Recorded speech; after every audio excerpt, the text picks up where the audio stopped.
Amigos, buenas noches, bienvenidos a 24 horas. Atención, el presidente de la República anunció hace minutos el retiro del Ecuador de la Unión de Naciones Suramericanas, UNASUR. Además, pidió la reversión del edificio sede en la mitad del mundo y dijo que retirará la estatua del expresidente argentino Néstor Kirchner. Aquí empezamos las noticias de hoy. Tras 11 años también se derrumba en nuestro país lo que presidentes representantes del socialismo del siglo XXI llamaron el sueño de integración sudamericana. Ecuador deja la UNASUR. Así lo anunció el presidente Lenín Moreno. Hemos decidido suspender a partir de hoy la aplicación del Tratado Constitutivo UNASUR para el Ecuador. Eso significa que dejaremos de participar en todas las actividades de esa organización. No consignaremos ni un solo centavo más, ni un aporte más al presupuesto de la organización. Hemos iniciado los procedimientos internos para salir oficialmente del Tratado de UNASUR. Según dijo, la decisión fue tomada en base a la falta de soluciones y de voluntad de los países miembros para reconfigurar la agenda. ¿Y saben por qué? Porque algunos mandatarios irresponsables se encapricharon por nombrar a sus amigos a esa secretaría, nuevamente replicando los peores vicios del socialismo del siglo XXI. Por eso, en la práctica, las puertas de la organización se han cerrado. Ecuador también pide la devolución de la sede que el gobierno del expresidente Correa construyó y entregó con un costo de $40 millones. Como los legítimos dueños, hemos pedido también la reversión al Ecuador del edificio sede, por supuesto, con absoluto respeto a los procedimientos en derecho aplicables al caso. Anunció el primer mandatario que el edificio será entregado a la Universidad Indígena del Ecuador y además, como muchas voces clamaron en más de una ocasión, procederemos además a retirar la estatua de Néstor Kirchner. Él no representa los valores y la ética de nuestros pueblos. Sudamérica tiene una pléyade de héroes y próceres que sí nos representan. Ecuador se suma a los 6 países que en meses previos informaron su retiro de la UNASUR. Estos son Argentina, Brasil, Chile, Colombia, Perú y Paraguay. Quedarían aún en este organismo Bolivia, país que ostenta la presidencia temporal, Guyana, Suriname, Uruguay y Venezuela. En medio de la crisis de este organismo, la Secretaría General ha estado vacante desde hace 2 años, cuando dejó su cargo Ernesto Samper. Para finalizar, el presidente Moreno llamó a tender puentes de unión y a aprender de las lecciones de los fracasos en materia de integración. En Quito, María Gracia Costa, 24 horas. La Corte Nacional de Justicia tramita el segundo proceso penal contra el ex vicepresidente Jorge Glass y el ex ministro de Hidrocarburos Carlos Pareja Yannuzeli. El juez Iván Saquicela volvió a interponer como medida cautelar la prisión preventiva. El juez Iván Saquicela aceptó el pedido de fiscalía y ordenó prisión preventiva para el ex vicepresidente Jorge Glass y el ex ministro de Hidrocarburos Carlos Pareja Yannuzeli en el segundo proceso penal que se los investiga por peculado relacionado al bloque petrolero Zingue. Así, se dio inicio a la instrucción fiscal que durará 90 días. Que bajo la igualdad formal que tenemos todos los procesados con presunción de inocencia dentro de este proceso, no se ha respetado esta igualdad y solo a 2 se les agrava de forma exagerada la medida, disponiendo que la prisión preventiva sin motivación de ninguna naturaleza. Es que según un informe de Contraloría se encontraron indicios de responsabilidad penal en contra del ex vicepresidente y los ex ministros Carlos Pareja Yannuzeli y Wilson Pastor y otros 8 funcionarios más en la concesión de la petrolera Zingue. Este informe llegó a manos de Fiscalía, quien investiga el caso desde agosto del 2017. La negociación para la entrega del bloque Zingue al consorcio DGC produjo un perjuicio al Estado según Fiscalía, mayor a los $28 millones y según Contraloría, mayor a los $5 millones. La pericia contable y el valor que determina el informe de responsabilidad de la Contraloría General del Estado no constituyen en este momento pruebas. Bueno, tenemos una pericia que está dentro de del proceso, pero estos 28 millones a los que hace relación no tienen pies ni cabeza. Al inicio de la audiencia, la fiscal encargada Ruth Palacios desistió de formular cargos contra Gustavo Donoso, uno de los inicialmente llamados a la audiencia. Los 8 restantes, entre ellos el exministro de Recursos No Renovables Wilson Pastor, tienen prohibición de salida del país y deben presentarse periódicamente ante las autoridades judiciales. En Quito, Paul Coello, 24 horas.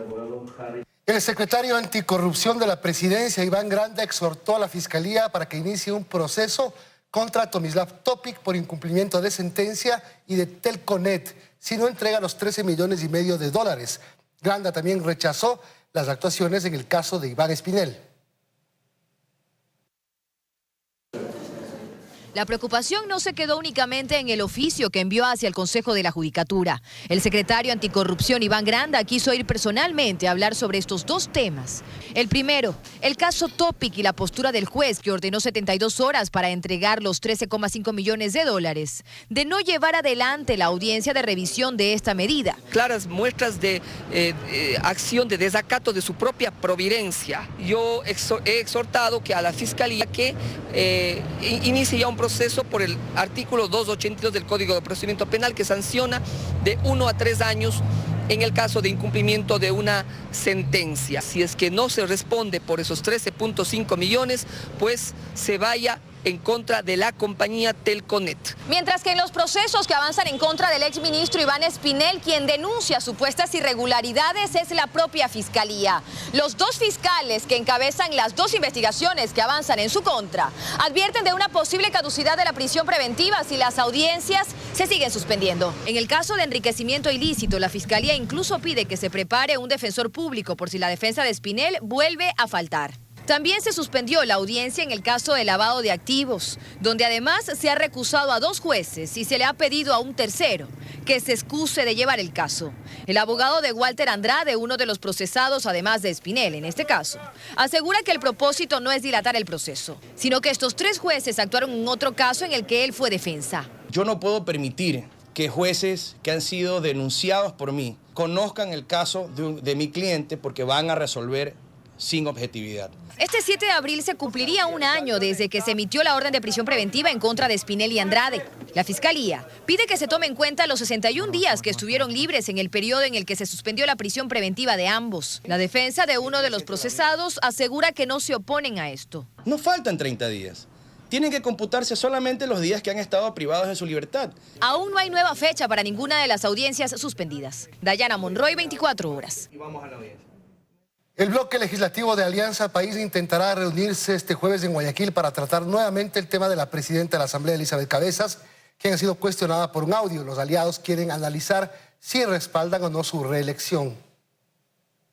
El audio entre Cabezas y Romo afecta al bloque morenista en la Asamblea Nacional. No aceptan el pedido de renuncia que plantearon los correístas. Sin embargo, ante una posible reelección, las posturas son distintas y no se cierran en pensar otros nombres. En este momento la postura del bloque es respaldarla a ella como presidenta y como primera opción para ser reelecta. No significa que cualquiera de los miembros del bloque no pueda también ser una segunda o tercera opción. Los aliados dicen que no han sido llamados a las reuniones de Cabeza y creen que no hay tanta cercanía, por lo que deben analizar otras propuestas para la presidencia. Esto no ha sido tratado, no hay una decisión política concertada, hablemos, para mantener una candidatura. Elizabeth Cabezas mantuvo una reunión con sus compañeros de bloque este martes en la noche. De 39 integrantes solo fueron 14 y este jueves en Guayaquil intentará una nueva reunión con ellos. Y vamos a seguir nosotros en esa misma línea de respaldo a ella. ¿Hasta mayo?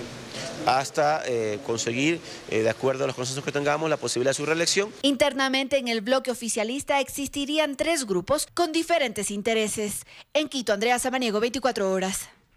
El líder del Partido Social Cristiano, Jaime Nebot, cree que la Asamblea no debe impedir que se investiguen las denuncias contra el presidente Moreno, mientras que el analista Francisco Huerta asegura que la imagen de la Asamblea ha decaído producto de los constantes escándalos. Para nosotros el incidente está terminado.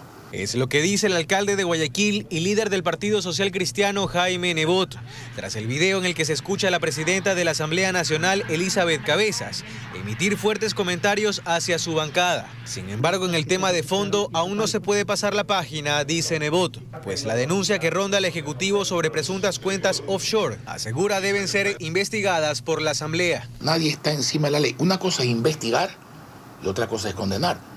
La investigación dirá si esto se trata de una calumnia o si se trata de una verdad, pero nadie puede negarse a ser investigado. Para el analista Francisco Huerta, el episodio ocurrido en la sesión 580 de la Asamblea Nacional dio cuentas de que se retoman viejas prácticas, en las que el legislativo servía de barrera cuando se intentaba fiscalizar a funcionarios de gobierno. Entonces, ¿dónde hay la posibilidad de seguir hablando de cirugía mayor contra la corrupción? Si tiene que empezar por casa. Que investiguen judicialmente incluso. y políticamente también. No tiene por qué haber miedo en la Asamblea. Huerta cree además que la imagen de la Asamblea ha caído en picada producto de continuos escándalos. De por medio dice llamadas grabadas, chantajes y cálculos políticos. Un país convertido en un campeonato de rabos de paja, no me pises el mío, yo no te piso el tuyo, no sirve como país. Porque eso sería un tráfico de impunidades solamente. Y eso no es tolerable. La Asamblea tiene una tarea pendiente en materia de fiscalización, coinciden ambos. Revisar actuaciones del gobierno anterior, sí, pero también del gobierno actual. En Guayaquil, Carlos Acoto, 24 horas. La defensa del creador de Wikileaks, Julian Assange, sufre un nuevo tropiezo en su intento porque se revisen las condiciones de su asilo. La Comisión Interamericana de los Derechos Humanos, la CIDH, negó su pedido de medidas cautelares. Este miércoles, la Procuraduría General del Estado informó que las medidas cautelares solicitadas por la defensa del creador de Wikileaks, Julian Assange, ante la Comisión Interamericana de Derechos Humanos fueron negadas. Este pedido fue planteado luego de que los abogados del australiano argumentaran un presunto riesgo potencial para el huésped de la embajada ecuatoriana en Londres, en el marco del protocolo especial de visitas que debe cumplir. El canciller de la República, José Valencia, se refirió a este tema. Increíble pues que una persona como señor Assange, que ha sido precautelada, cuidada por el Estado ecuatoriano durante ya casi 7 años, sin embargo, cuestione esta especial atención. Para la CIDH, la solicitud planteada no cumplió con los requisitos de gravedad, urgencia y daño irreparable, determinados en sus reglamentos. El internacionalista Carlos Estarellas cree que la posición de la comisión es la correcta. Porque él tiene el apoyo, o ha tenido siempre el apoyo del gobierno ecuatoriano bajo las normas del derecho del asilo, y quien ha violado esas normas ha sido precisamente el señor Assange. Pues a su criterio el Estado ecuatoriano debe respetar los derechos de Assange en su calidad de asilado, pero también debe exigir que cumpla con sus deberes. Entre otras cosas, que no puede hacer declaraciones públicas mientras está en un proceso de asilo. No puede recibir a personas que pongan en peligro la estabilidad o las relaciones internacionales del Ecuador. El canciller Valencia advierte. Señor Assange rompe el protocolo, que no es otra cosa que la representación de las convenciones internacionales sobre asilo diplomático. El Estado ecuatoriano sabrá actuar en derecho. En octubre de 2018, la defensa de Assange presentó una acción de protección ante la justicia ecuatoriana. La solicitud también fue negada. En Guayaquil, Carlos Acoto, 24 horas.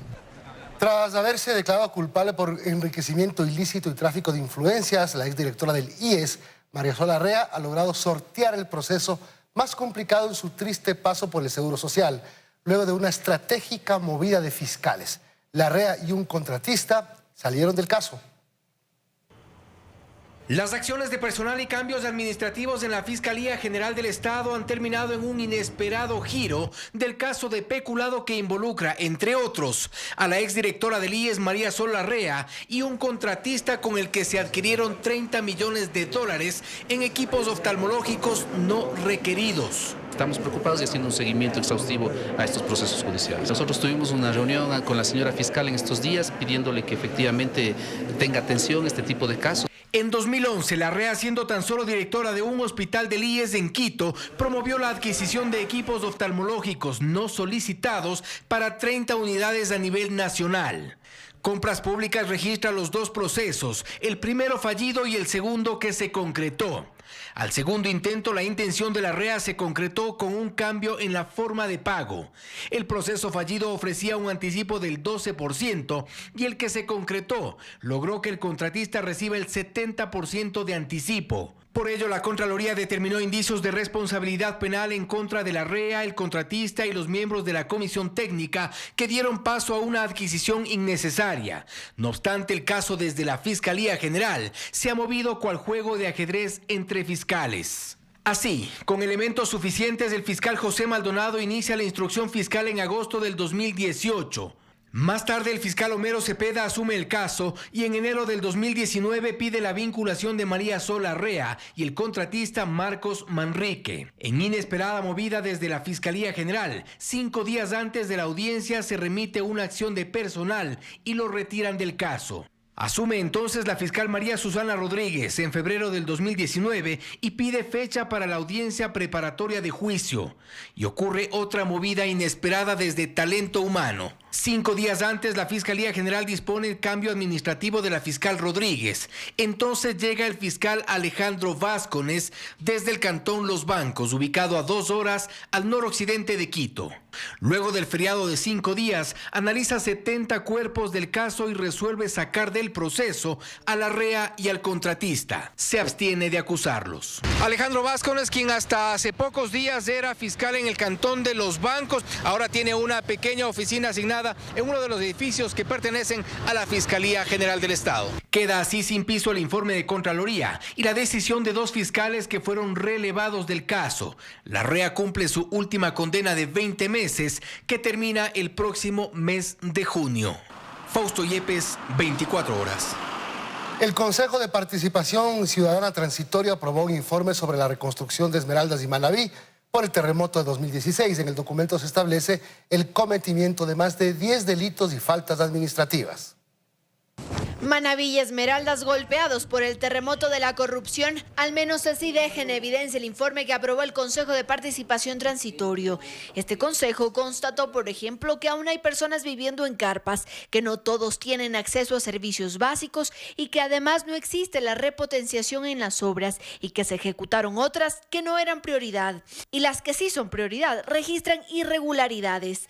El documento además señala el cometimiento de delitos como peculado, testaferrismo, enriquecimiento ilícito y tráfico de influencias por parte del exsecretario de la Reconstrucción, Carlos Bernal. Se presume que el señor Carlos Andrés Bernal Alvarado, prevaliéndose de sus facultades como secretario técnico del Comité para la Reconstrucción y Reactivación Productiva de Manabí, benefició a terceros, siendo esto su esposa, cuñado y madre. Se evidenciaron grandes cantidades monetarias que fueron asignadas para obras que sobrepasan costos reales en relación a otras construcciones de la misma naturaleza. En este informe también se incluye al padre de Bernal, quien fue subsecretario de Obras Públicas. Además, se señala a un contratista por supuesta defraudación tributaria. Se puede presumir la omisión de los ingresos de capital obtenidos por tales obras, evitando el cumplimiento de las obligaciones tributarias. Este informe pide a la Contraloría un examen especial de todas las obras. El gobierno de Correa tiene que venir a rendir cuentas de esto. ¿Dónde está tanto millón? ¿Acaso las obras de Manabí han resuelto los problemas de Manabí? Manabí sigue inundado ahora, pero sigue en la misma necesidad de antes.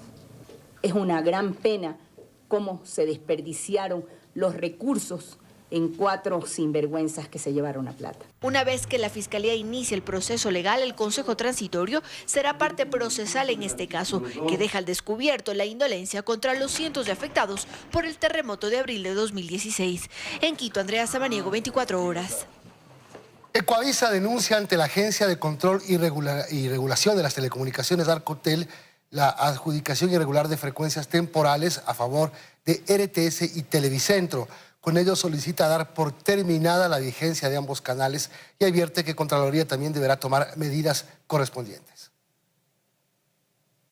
La adjudicación de frecuencias temporales a favor de la compañía Ortel S.A. vuelve a ser motivo de denuncias. Esta vez el gerente general de la televisora nacional Ecuavisa, Juan Patricio Jaramillo, llegó hasta las instalaciones de la Arcotel para presentar una denuncia y exigir dar por terminadas las adjudicaciones temporales que debían ser retiradas en diciembre de 2016 y aún continúan operando como RTS y Televicentro. Desde el gobierno anterior se produjo esta aprobación, que en nuestro parecer es absolutamente ilegal y de lo cual tiene que justificar Arcotel. Y 4 años de funcionamiento libre y comercial no es una temporalidad.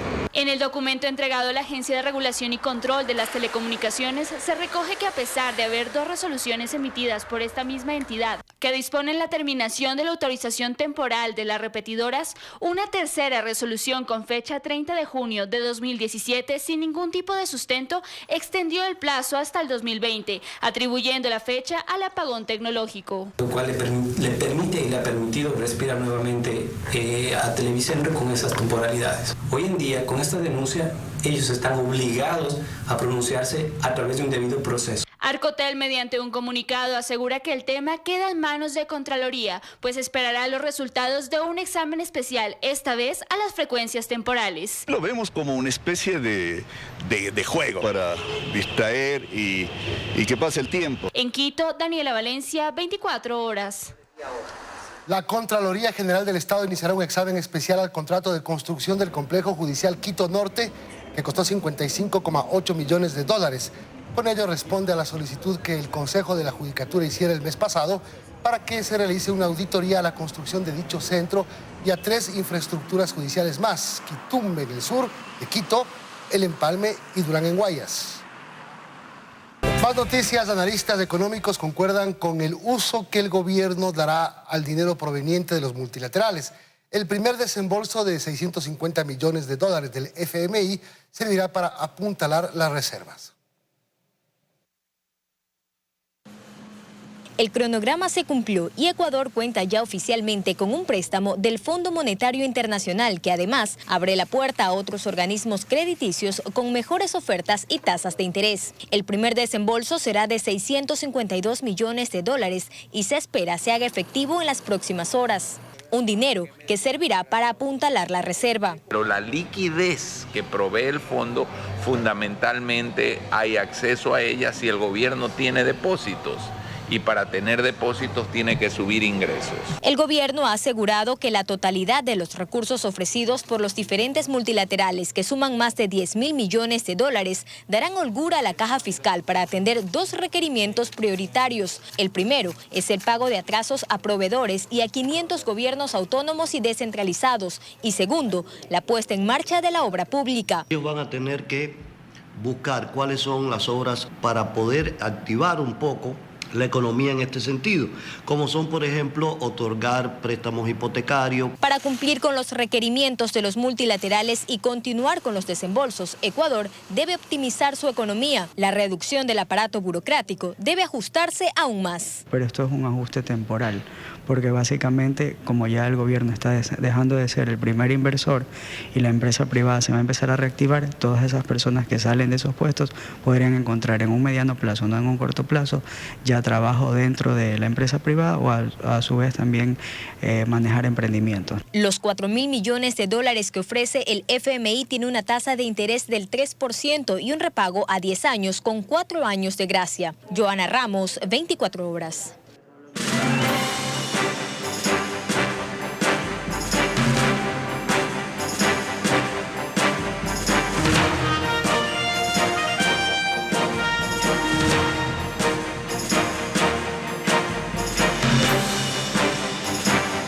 La Corte Constitucional podría frenar la elección de consejeros del Consejo de Participación Ciudadana si es que acepta a trámite y falla favorablemente con la acción de inconstitucionalidad que fue presentada.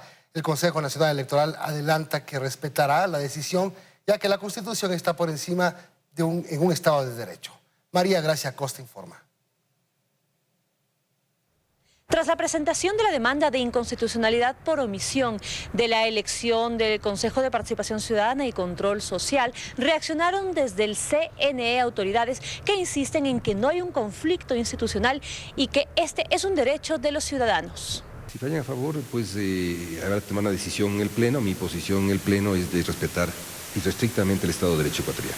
Si la ley y el ejercicio constitucional plantea que hay que suspender las elecciones por vicios de constitucionalidad, ese es un principio elemental de un Estado de Derecho.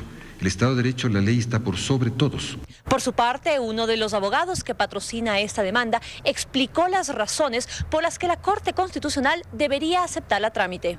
Ha habido una omisión clarísima de parte del Consejo Nacional Electoral de cumplir con ese mandato constitucional que es clarísimo también y por lo tanto eso genera como resultado que no haya voto libre e informado, que la ciudadanía sea obligada a ir a un proceso eleccionario a ciegas básicamente respecto de candidatos que no conoce, cuya trayectoria no identifica. Esto persigue dos efectos, un efecto inmediato y uno que sería a corto o mediano plazo. Además, en el Consejo Nacional Electoral están a la espera del informe de las áreas de fiscalización y de asesoría jurídica para conocer qué candidatos al Consejo de Participación Ciudadana y Control Social habrían incumplido con el reglamento y deberían, en todo caso, ser descalificados. Morona Santiago se prepara para las elecciones del 24 de marzo. Esta provincia cuenta con 132.000 votantes que asistirán a 175 recintos. El trabajo previo a las elecciones seccionales previstas a realizarse el próximo 24 de marzo en todo el país, en las dependencias del Consejo Electoral de Morona Santiago es intenso, luego de haberse cumplido con los procesos de calificación de 2.211 candidatos entre principales y suplentes para las diferentes dignidades, señala la presidenta de la Junta Electoral de este organismo, Daniela Pintimilla. Tenemos 825 candidatos a vocales de las juntas parroquiales, 128 candidatos a concejales urbanos, 123 candidatos a concejales rurales, 50 candidatos a alcaldes y 5 binomios a la prefectura de Morona Santiago. La provincia cuenta con 12 cantones, 4 de estos, Taisha, Dihuinza, Morona y Gualaquiza, con localidades de difícil acceso a las que se desplazará el material electoral con apoyo de helicópteros del ejército ecuatoriano, informó Diana Tamey, presidenta del Consejo Nacional Electoral. Es fundamental su apoyo a las Fuerzas Armadas de tal manera de que sean nuestros aliados estratégicos, tanto para no romper la cadena de custodia en la distribución del material electoral, así como el acompañamiento al Consejo Nacional Electoral en todo lo que significa la logística el día de las elecciones. Según las autoridades electorales, en Morona Santiago hay 68 juntas de difícil acceso, de un total de 628 juntas electorales, que funcionarán en 175 recintos. Para los vocales de la Junta Electoral, el principal reto es que los comicios sean transparentes. Esto frente a antecedentes que sucedieron en las elecciones del 2014 y 2017, que generaron dudas sobre los resultados, lo que propició protestas de candidatos y militantes de algunos sectores políticos. Nos hemos esforzado para que todo esto sea coordinado desde los recintos de las juntas electorales hasta la Junta Electoral Provincial, conjuntamente con la delegación. Tenemos que hacer un trabajo honesto, como lo estamos haciendo, con altísima responsabilidad y sin miramientos de ningún tipo de números ni de colores políticos. Morona Santiago es una provincia pluricultural y su población shuar, achuar y mestiza vive la expectativa de quiénes serán los escogidos para que lo representen en los organismos seccionales en los próximos 5 años. En Macas, Morona Santiago, Wilson Cabrera, 24 horas.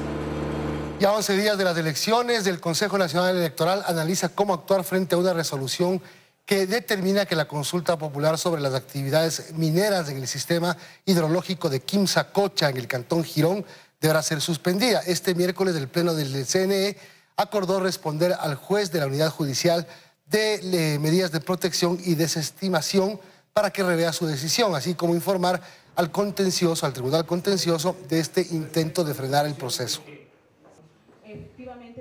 Otro tema, el Banco Ecuatoriano de Seguridad Social, el BIES, presentó el crédito quirografario focalizado en mujeres emprendedoras. El BIES realizó el lanzamiento oficial del préstamo llamado Para Ti Mujer, con el objetivo de ofrecer financiamiento inmediato a mujeres emprendedoras. Esto busca beneficiar a todos los asegurados, así como reactivar la economía en base a propuestas generadas por el presidente de la República en el marco del Plan Prosperidad.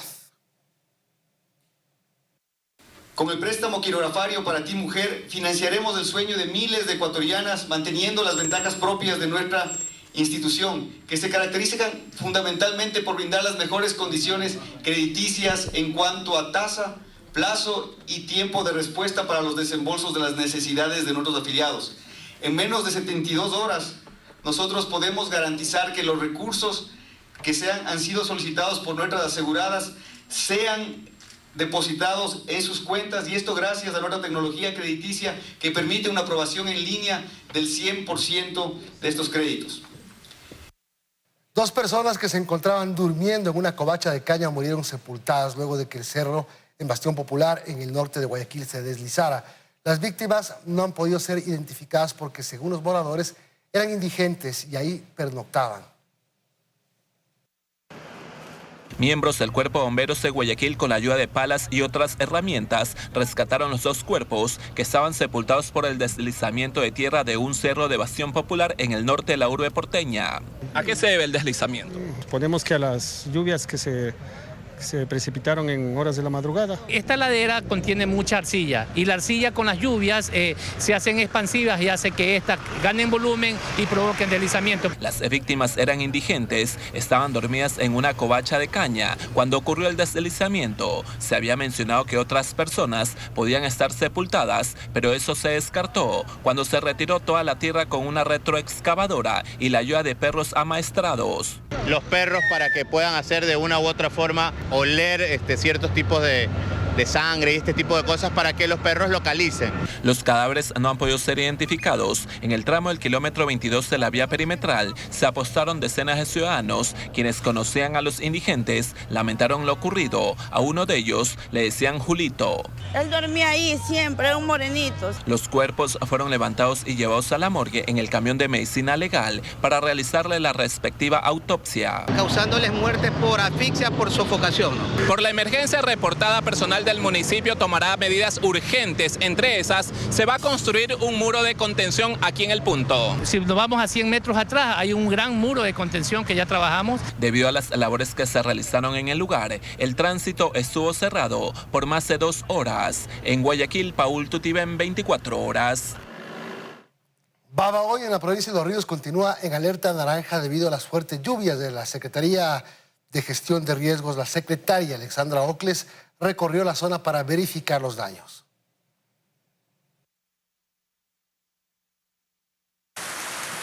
Durante la noche de este martes, Babahoyo soportó 142 milímetros de lluvia en solo 3 horas, uno de los aguaceros más fuertes registrados en la zona.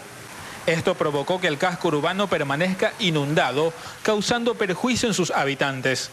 La directora general del Servicio Nacional de Gestión de Riesgos y Emergencias llegó para presidir el COE provincial, donde evaluó la situación. Producto de las últimas lluvias registradas, algunas zonas rurales de Babahoyo también se anegaron. En la comunidad La Delia, 108 familias permanecen afectadas por la rotura de una compuerta que la Prefectura de Los Ríos no ha reparado. Hasta ahí llegó la ministra y se comprometió en atenderlos. Los equipos territoriales van a permanecer aquí a fin de que podamos ir solventando las necesidades de la ciudadanía. Don Milton Sandoval tiene el 100% de discapacidad visual y en estas condiciones debe salir de su vivienda todos los días. Tienen que andar cargándome y peligroso por la culebra porque adentro de mi casa una culebra tuvieron que sacarla. Mientras tanto, el cantón continúa declarado en emergencia y la provincia en alerta naranja. Martín Soto, 24 horas.